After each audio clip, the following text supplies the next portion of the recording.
दोस्तों बहुत बहुत स्वागत है आप सभी का। आशा करता हूं कि आप सब बहुत अच्छे होंगे और पढ़ाई खूब अच्छे से कर रहे होंगे। हम लोग यहाँ कारक पढ़ रहे हैं और कारक की हमारी यह दूसरी क्लास है और यह हमारी अंतिम क्लास होने वाली है कारक की, क्योंकि इसके पहले हम लोगों ने कारक को समझ लिया था कितने किसको कहते हैं और कारक कितने भेद हैं और कुछ कारकों को हमने देख लिया था। बहुत बड़ा टॉपिक नहीं है, तो 2 क्लासों में इसको हम लोग देख लेंगे।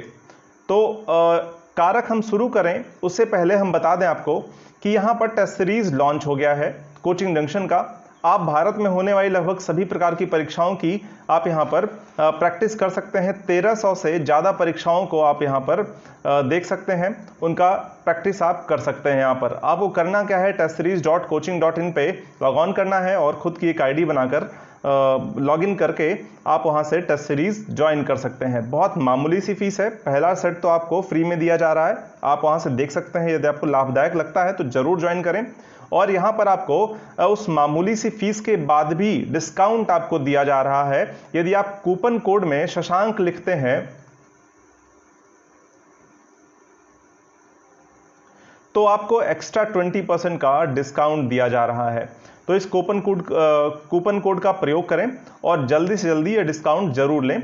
आपको बहुत फायदा मिलने वाला है अगर यह टेस्ट सीरीज आप समय रहते ज्वाइन कर लेते हैं तो यहाँ पर चूंकि प्रश्न आपकी बहुत शानदार आपको दिए गए हैं, जो परीक्षा में पूछे जाते हैं उनको दिए गए हैं अपडेटेड पैटर्न पर। यहाँ पे आपको यहाँ पर पूरा का पूरा आपको प्रैक्टिस सेट देखने को मिलेगा, टॉपिक वाइज मिलेगा। 24 घंटे आपको यहाँ पर एक्सेस दिया जाएगा, इसका ऑनलाइन एक्सेस आपको मिलेगा।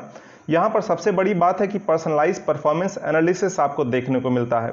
यह जो है आपके गुणवत्ता को और अच्छे से निखारता है आपके, ठीक है।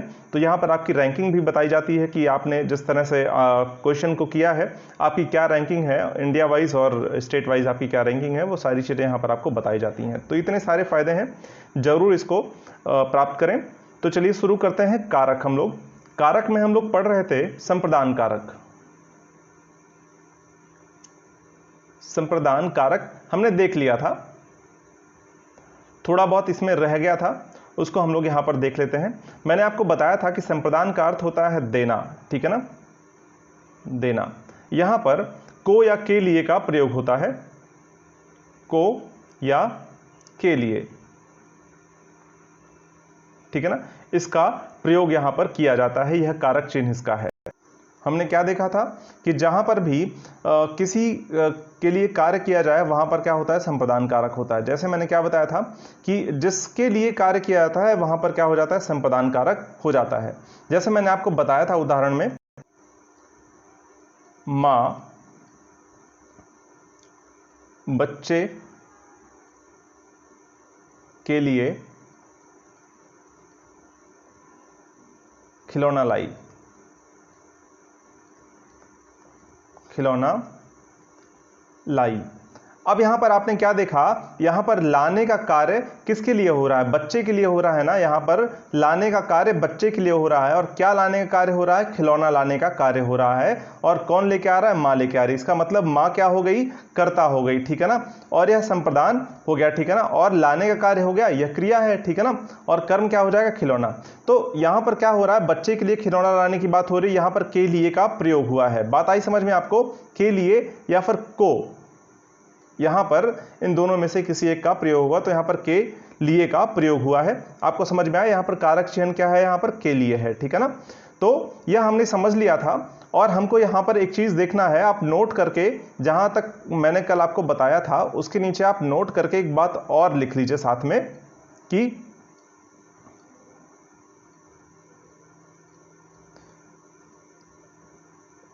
जब यहां पर क्या होता है, ऐसे लिखिए इसको, जब कर्ता द्वारा किसी को कोई वस्तु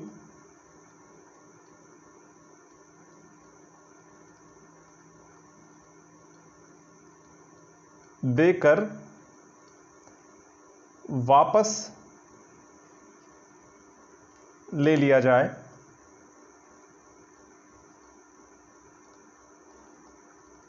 तो संप्रदान कारक नहीं होगा, संप्रदान कारक नहीं होगा। अब क्या होगा उसको भी देख लेते हैं। यहां पर क्या हो जाएगा, संप्रदान कारक हो जाएगा, या क्या हो जाएगा, संबंध कारक हो जाएगा, ठीक है ना, संबंध कारक हो जाएगा, ठीक है ना। अब पहले इसको उदाहरण से हम लोग समझ लेते हैं। मैंने कहा क्या, जैसे मैंने कहा कि मां ने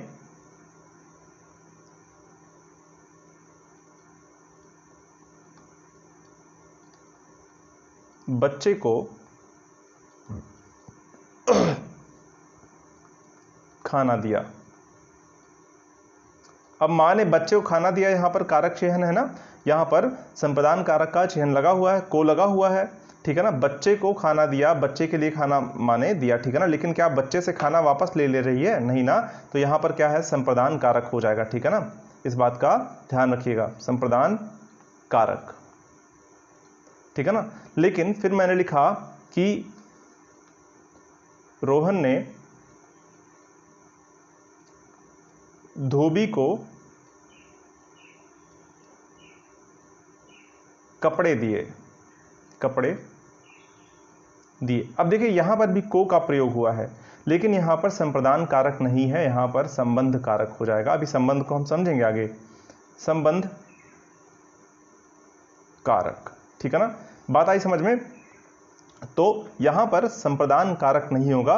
जब किसी को कुछ देकर वापस ले लिया जाता है तो वहां पर संप्रदान कारक नहीं, संप्रदान का अर्थ होता है देना, ठीक है ना, जहां पर देने का ही भाव हो, ठीक है ना, तो वहां पर संप्रदान कारक होगा। लेकिन यहां पर संप्रदान कारक नहीं होगा, चूंकि यहां पर देकर फिर वापस ले लिया जा रहा है, ठीक है ना।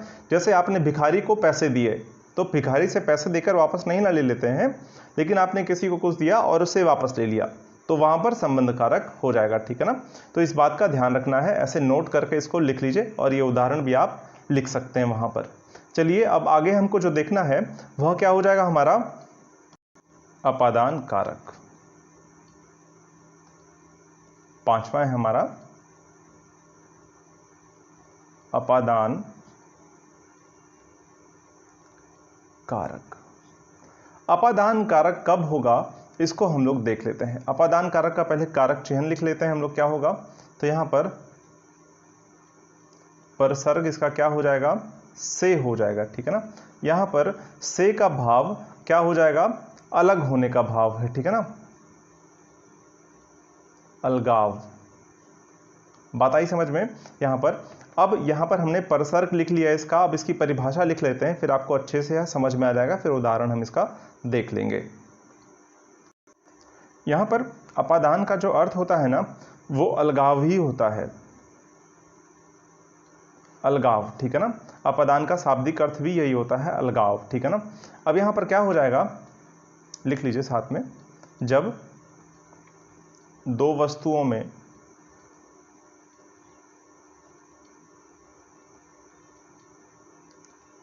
अलगाव हो रहा हो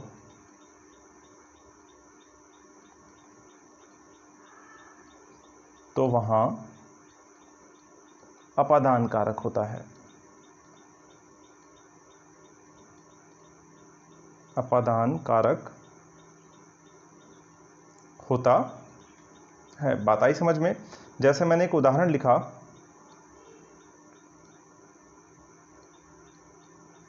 पेड़ से पत्ते,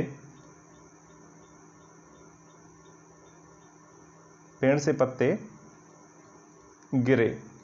अब यहां पर देखिए से क्या है, क्या बता रहा है, पेड़ से गिरने की बात कर रहा है, किसके, पत्तों के, यानी कि पत्तों के अलग होने की बात हो रही है पेड़ से, ठीक है ना।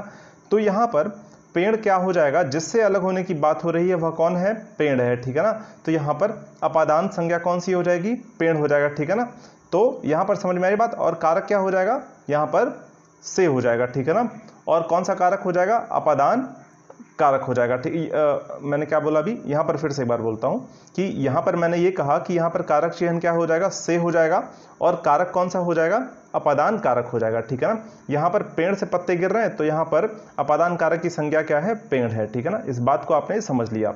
अब जैसे एक चीज और मैं यहां पर लिखता हूं, मैंने एक चीज लिखा, वह घर से भाग गया। मैंने लिखा वह घर से भाग गया। अब यहाँ पर घर से अलग होने की बात हो रही है ना, तो यहाँ पर से का प्रयोग हुआ है, ठीक है ना। तो यहाँ पर से का प्रयोग हुआ है क्योंकि घर से अलग होने की बात की जा रही है, अलगाव की स्थिति यहाँ पर दिखाई जा रही है, ठीक है ना। तो यहाँ अपादान कारक हो जाएगा। इस वाक्य में क्या है, अपादान कारक है, यह आप समझ गए। यहाँ पर अपादान कारक का चिन्ह कौन सा है, से है, और यहाँ पर संज्ञा कौन सी है अपादान कारक की, घर है, क्योंकि घर से ही अलग होने की बात हो रही है ना। तो घर से अलग होने की बात हो रही है तो अपादान कारक का संज्ञा क्या है, यहाँ पर घर है। मैंने लिखा वह छत से गिरा। यहां पर भी क्या है, से अलग होने की बात कर रही है, किससे, छत से, किसी के, वह के, उसके छत से गिरने की बात हो रहा है, ठीक है ना। तो यहाँ छत से अलग हो रहा है कौन, कोई, ठीक है ना, कोई व्यक्ति है जो छत से अलग हो रहा है, गिर रहा है, तो यहाँ पर भी अपादान कारक हो जाएगा। अच्छा, एक चीज़ और यहाँ पर आपको ध्यान में रखनी है कि यहाँ पर जब किसी से डरने की बात होगी ना, या फिर बचने की बात होगी, तो यहाँ पर भी अपादान कारक हो जाएगा। जैसे चोर पुलिस से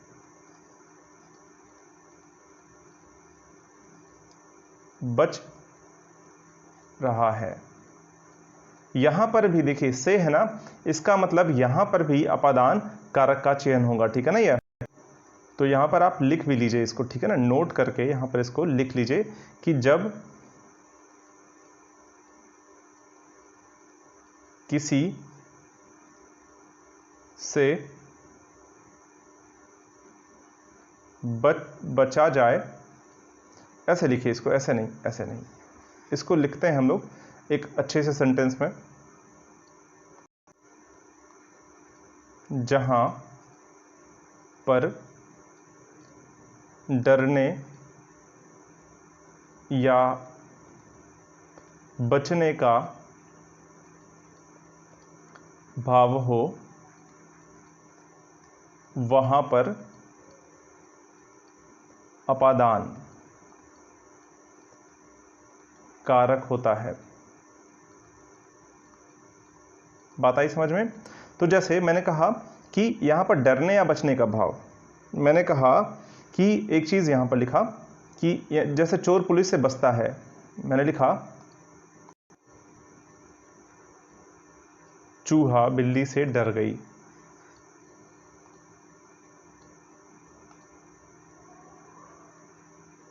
चूहा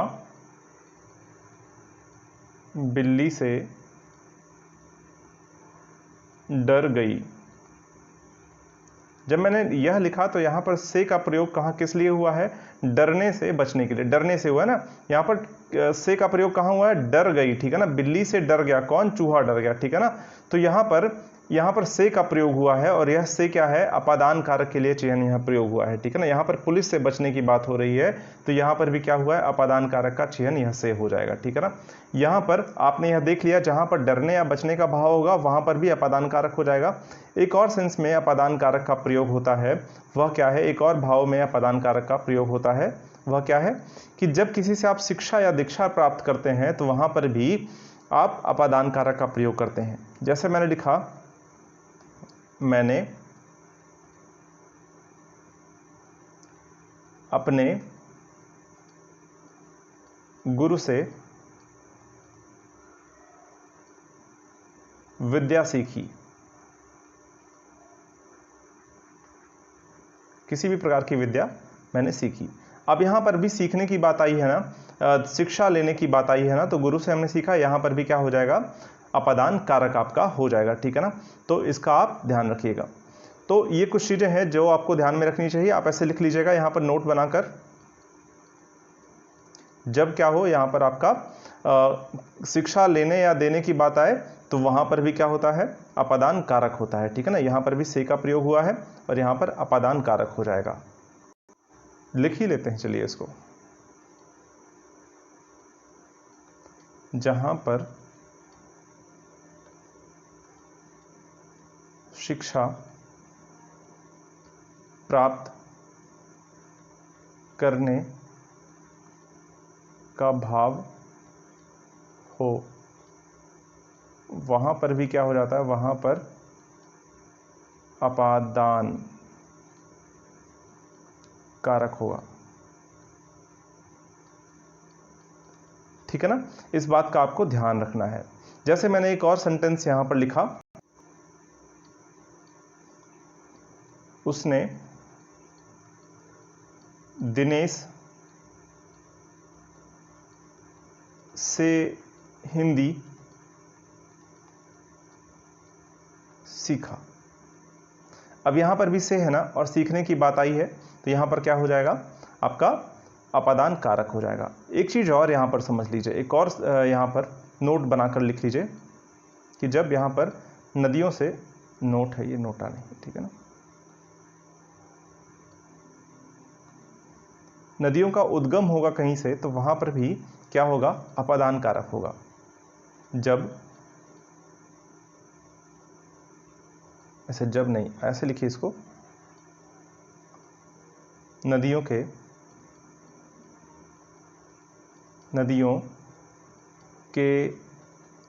उद्गम स्थल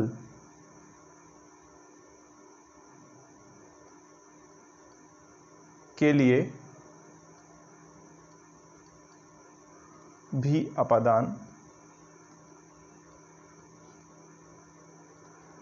कारक होता है। ठीक है ना, अब यहां पर लिख लीजिए, जैसे मैंने लिखा, गंगा गंगोत्री से निकलती है। गंगा गंगोत्री से निकलती है।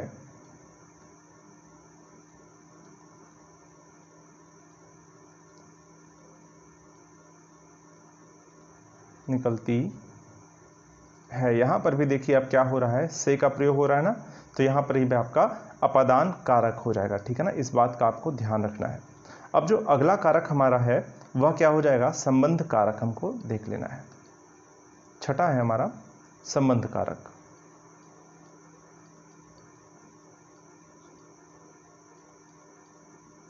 यहां पर जहां पर भी संबंध की बात होगी वहां पर क्या हो जाएगा, संबंध कारक हो जाएगा। यहां पर जो कारक चिह्न होता है, यानी कि परसर्ग जो हमारा होता है, वह क्या हो जाता है, परसर्ग। क्या हो जाएगा यहां पर परसर्ग हमारा, इसको ऐसे यहां लिख लेते हैं, परसर्ग हमारा क्या हो जाएगा, का, की, के, ना, नी, ने, ये सारे जो होते हैं, रा हो गया, री हो गया, रे हो गया, ये सारे जो होते हैं इसके परसर्ग होते हैं। ठीक है ना, परसर्ग चिह्न होते हैं इसके, इस बात का ध्यान रखिएगा। जहां पर भी संबंध की बात होगी, ऐसे लिख लीजिए इसकी परिभाषा, जब वाक्य में प्रयुक्त किसी संज्ञा या सर्वनाम का, संज्ञा या सर्वनाम का दूसरे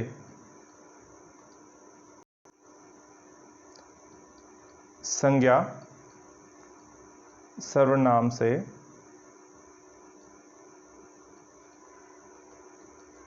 संबंध हो, तो क्या होता है, यहां पर संबंध कारक होता है। इसका उदाहरण हम लोग देख लेते हैं, आपको समझ में आ जाएगा। जैसे मैंने लिखा यहां पर,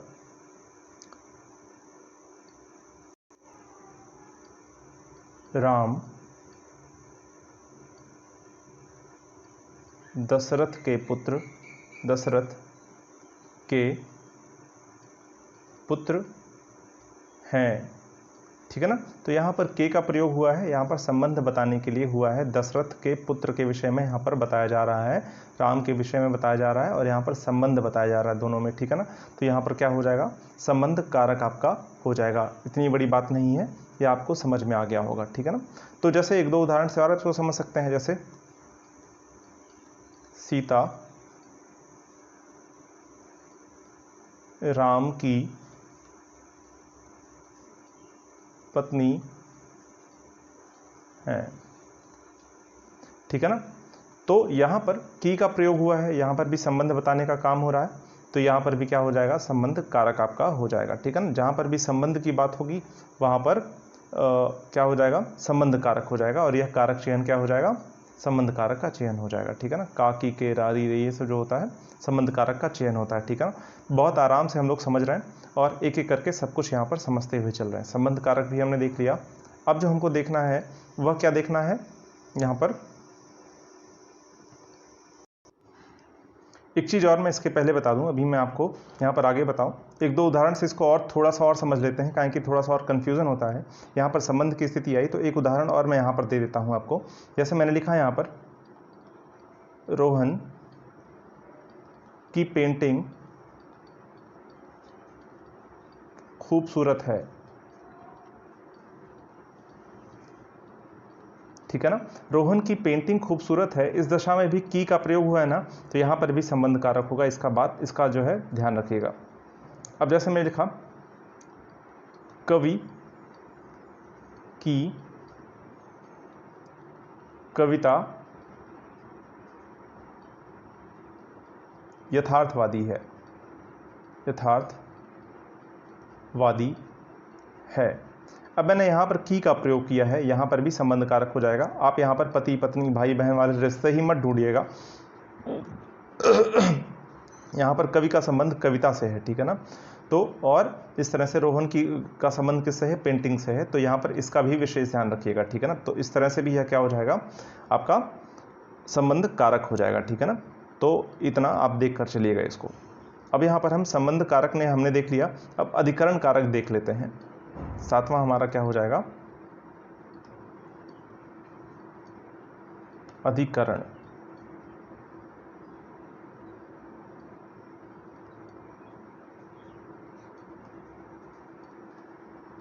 अधिकरण का मतलब ही होता है कि आधार, ठीक है ना, जहां पर कोई चीज टिका हो, ठीक है ना, आधार। इसके लिए जो परसर्ग है वह क्या प्रयोग हो जाएगा, पर, में, ठीक है ना, या फिर पे, ऐसे यहाँ पर अधिकरण चिन्ह जो है लगते हैं।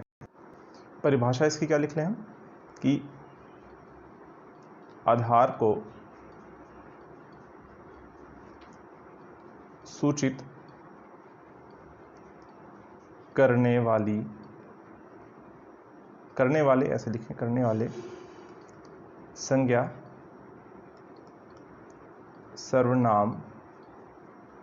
सर्वनाम के रूप को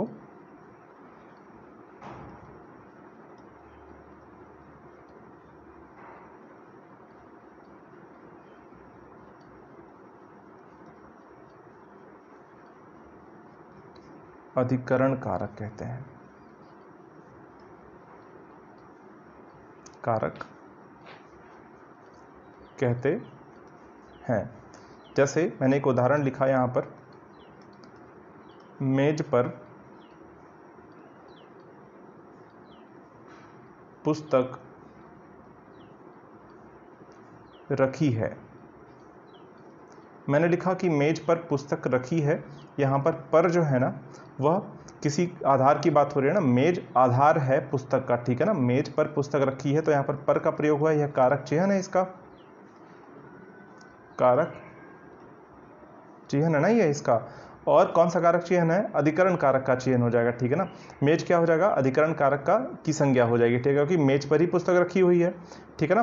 तो यहाँ पर पुस्तक का आधार मेज है, और जहाँ पर आधार की बात होगी वहाँ पर क्या हो जाएगा, अधिकरण कारक हो जाएगा। बात आई समझ में मैं क्या कह रहा हूँ, जहाँ पर भी आधार की बात होगी वहाँ पर अधिकरण कारक हो जाएगा।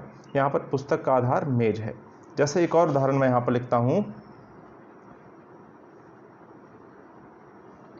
मैंने लिखा, गीता छत पर है, छत पर है, पर है। अब गीता का आधार क्या है, यहाँ पर छत है ना, तो यहाँ पर क्या हो जाएगा, आपका अधिकरण कारक हो जाएगा, अधिकरण कारक का चयन हो जाएगा, ठीक है ना। और यहाँ पर छत क्या हो जाएगा, यहाँ पर छत क्या हो जाएगा, अधिकरण कारक की संज्ञा हो जाएगी, ठीक है ना, क्योंकि यहाँ पर छत पर होने की बात की जा रही है किसके, गीता के, ठीक है ना। तो यहाँ पर कौन सा कारक हो जाएगा इस वाक्य में, इस वाक्य में अधिकरण कारक हो जाएगा, ठीक है ना। बात आपको आई समझ में मैं क्या कह रहा हूँ। जैसे मैंने लिखा, एक और लिखा,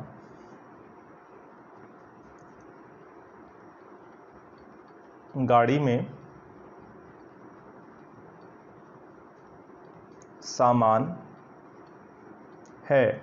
अब यहां पर सामान का आधार क्या है, गाड़ी है। जहां पर आधार की बात आई है ना, तो यहां पर में क्या हो जाएगा, हमारा अधिकरण कारक का चयन हो जाएगा। और यहां पर आधार क्या है, गाड़ी है, ठीक है ना। तो यहां पर अधिकरण कारक की संज्ञा गाड़ी हो गई हमारी, और यहां पर क्या हो जाएगा, पूरे वाक्य में अधिकरण कारक हो जाएगा। वाक्य अगर ऐसे वाक्य दे दिया गया और आपसे पूछ लिया गया तो आप आराम से इसको कर ले जाएंगे, ठीक है ना। ऐसे प्रश्न दे दिया जाता है आपको कि निम्नलिखित इसमें कौन सा कारक है, ठीक है ना। तो आपको बता देना है, एक वाक्य आपको दे दिया जाएगा और आपसे पूछ लिया जाएगा कि यहाँ पर कौन सा कारक है। और ऐसे भी आपसे प्रश्न पूछा जाएगा, इसमें निम्नलिखित में से अधिकरण कारक का चयन कौन सा है, तो आप ये भी आप बता सकते हैं, में है यहाँ पर अधिकरण कारक का चयन। तो बड़े आराम से ऐसे प्रश्न आपसे हो जाएंगे, ठीक है ना। तो अधिकरण कारक को हमने यहाँ पर देख लिया। अब जो अंतिम हमारा बचता है वह क्या है, संबोधन, ठीक है ना। क्या है हमारा अंतिम 8वां, संबोधन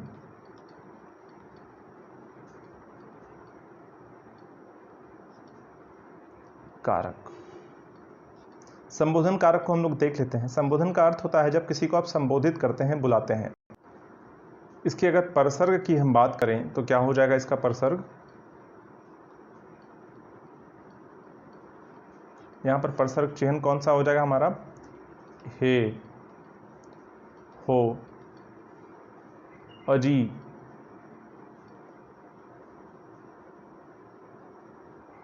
अहो। ऐसे जो शब्द होते हैं ना, यह क्या होते हैं, परसर्ग होते हैं किसके, संबोधन कारक के, ठीक है ना। यहाँ पर संबोधित करते हैं, जैसे अजी सुनते हो, जब कोई बुलाता है अजी सुनते हो तो किसी को बुलाने के लिए अजी कहते हैं ना। तो जैसे मैंने बोला हे राम, तो मैंने राम को बुलाया, यहाँ पर राम को पुकारा है ना, तो यहाँ पर संबोधित किया है मैंने किसको, राम को। जब मैंने कहा कि हे भगवान, तो मैंने भगवान को संबोधित किया है बुलाने के लिए, ठीक है ना। बात आपको आ रही समझ में मैं क्या कह रहा हूँ। तो अहो का, हो का, अजी का, इन सब का प्रयोग कहाँ पर होता है, जब आप कभी किसी को पुकारते हैं या तो संबोधित करते हैं। संबोधित करना या तो पुकारना, ठीक है ना, बात एक ही है। अब इसकी परिभाषा लिख लेते हैं, उसके बाद इसको हम समझने का प्रयास करते हैं। लिखिए, संज्ञा के जिस रूप से किसी के बुलाने या पुकारने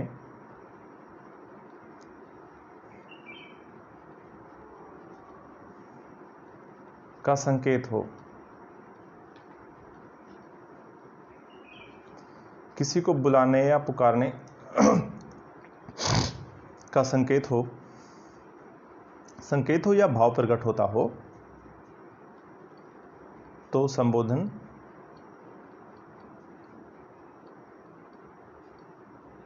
कारक होता है, ठीक है ना। अब जैसे इसका उदाहरण अगर हम देख लें तो इसका उदाहरण क्या हो जाएगा,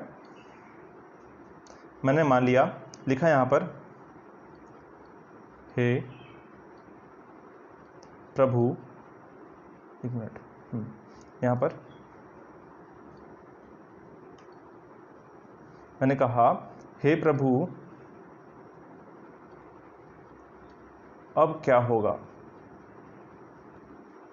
मैंने प्रभु को बुलाया ना यहाँ पर कि भगवान अब बताएं अब क्या होगा, ठीक है ना। यहाँ पर अब क्या होगा मैंने बुलाया, अजी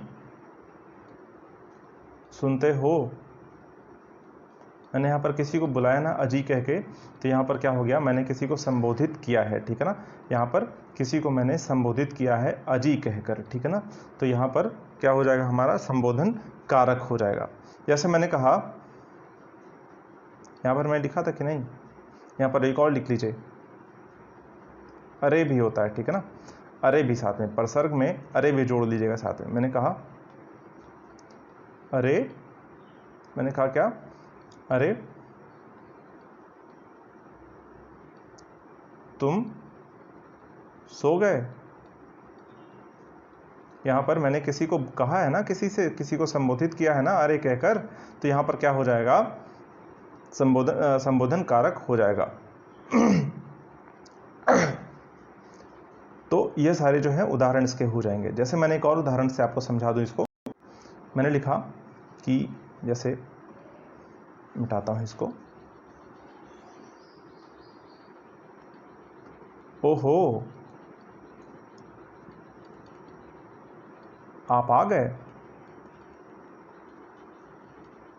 ओहो आप आ गए, ठीक है ना। तो यहाँ पर ओहो कह के मैंने आपको संबोधित किया, मतलब जो आया है उसको संबोधित किया है ना। तो यहाँ पर क्या हो जाएगा, हमारा संबोधन कारक हो जाएगा। इस बात को आप समझ गए ना। तो यहाँ पर संबोधन कारक इस तरह से हो जाता है, अरे तुम सो गए, मैंने किसी को संबोधित किया है, तुमको संबोधित किया है क्योंकि तुम सो गया है, ठीक है ना। तो अरे ओहो आप आ गए, मतलब आपको संबोधित किया गया यहाँ पर, हे प्रभु, यहाँ पर प्रभु को संबोधित किया गया है, ठीक है ना। तो ये सारे क्या हो जाते हैं हमें, हमारे जैसे अजी आज रुक जाइए, ठीक है ना। मैंने लिखा अजी रुकिए ना, अजी रुकिए ना। तो जब मैंने कहा अजी रुकिए ना, प्यार से बोला, तो यहाँ पर मैंने किसी को संबोधित किया है रुकने के लिए, ठीक है ना। तो क्या हो जाएगा हमारा यहाँ पर संबोधन कारक हो जाएगा। तो यह जो है हमने संबोधन कारक को भी समझ लिया और अपने अंतिम कारक को समझ लिया है। कारक यहीं पर ख़त्म हो जाता है।